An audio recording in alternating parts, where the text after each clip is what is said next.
Ijambo Gregorian calendar ni uburyo bugezweho bukoreshwa n'ibihugu bitandukanye ku isi mu kugabanyamo ibice mu bihe byacu.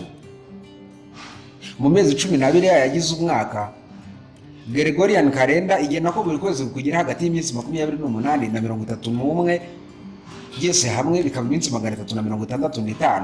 Muri ubu buryo ubaze kuva ku itariki ya mbere y'ukwezi kwa mbere umunsi ku munsi ugera ku itariki ya 31 z'ukwezi kwa 10 umaze kubara iminsi 305. Ubwo no kuvuga ko busigaje iminsi 61 gusa ngo ugeze ku munsi wa 365 ukaba n'umunsi wa nyuma w'umwaka. Buri munsi mu mateka y'umuntu umwe se cyangwa undi ni amateka yibuka yaba meza cyangwa mabi. Twifurira isabukuru nziza mwe mwese mwibuka uyu munsi nk'uwanyu w'amavuko, kandi abayifiteho amateka atari meza nabo turabihanganishije cyane. Ikindi tutakwibagirwa no gushimira Imana kubwo kutubashisha gusoza uko kwezi dukomeye, ari nako twinjira mu mezi ya nyuma asoza umwaka. Mu gice cyacu cy'ikiganiro cya none, reka tuganire ku byaranze uyu munsi mu mateka haba ya vuba cyangwa se ya kera, mu gihe cyacu cyangwa se mu gihe gitandukanye n'icyacu. Tubaha ikaze.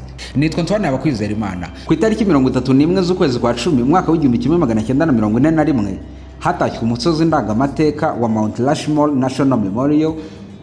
Uyu musozi ubajweho amabuye mu buryo bwa gihanga agaragaza amasura y'abaperezida bane bayoboye Leta Zunze Ubumwe za Amerika, barimo George Washington, barimo Thomas Jefferson, Theodore Roosevelt ndetse na Abraham Lincoln.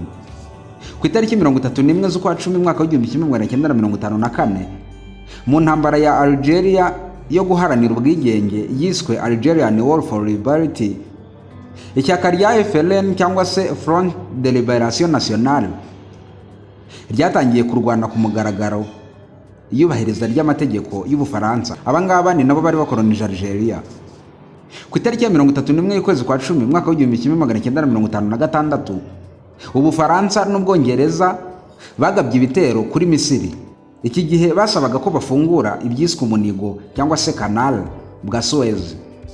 Ku itariki ya 31 y'ukwezi kwa 10 umwaka w'1984 i New Delhi mu Buhindi, Bwana Indira Gandhi wari Prime Minister cyangwa se Minisitiri w'Intebe w'Ubuhindi yishwe n'abari bashinzwe kumurinda babiri.